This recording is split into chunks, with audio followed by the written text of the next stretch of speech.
Guys, good morning.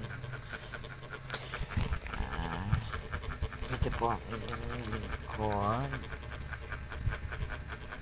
Isat Dalida. Dialysis patient po. So, for today's video, na naman po tayong gagawin ngayon. Ay, galang muna tayo dahil ang sakit ng pako eh. Kasi, pataas daw yung phosphorus ko. Tingnan nyo guys. Pakita ko sa inyo.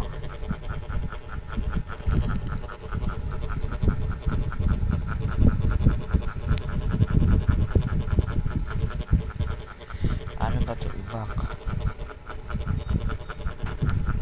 Hindi ko siya mag-ibak.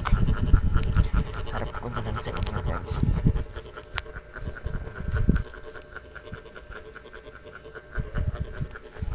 Sakit niya pag nakatayo.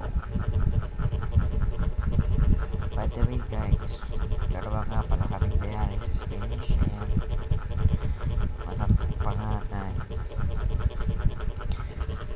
Naku, dati ako lang yung nagbabantay sa kanya. Nag-aasikaso ng mga kailangan na sa mga assistants. Ayun, dalawa na kami. Guys, kasi ito yung puso ko. Umaga kasi ipit ko dito, nabasag. Kapag tinatamaan yung sinapin dito, kaya hindi pa nawawala yung mga. Hindi ko alam kung paano. Kaya sabi, bago ka na magpabunot, hindi ka pa nakilag sa negro.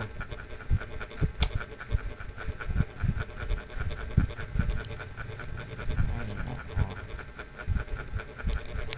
Hirap lang ganito. Dami na lahat naman. Pag pinansin mo, gaano ka lang maghihina. Diba? Kaya tiktok lang natin yan tuwing umaga. Bye guys.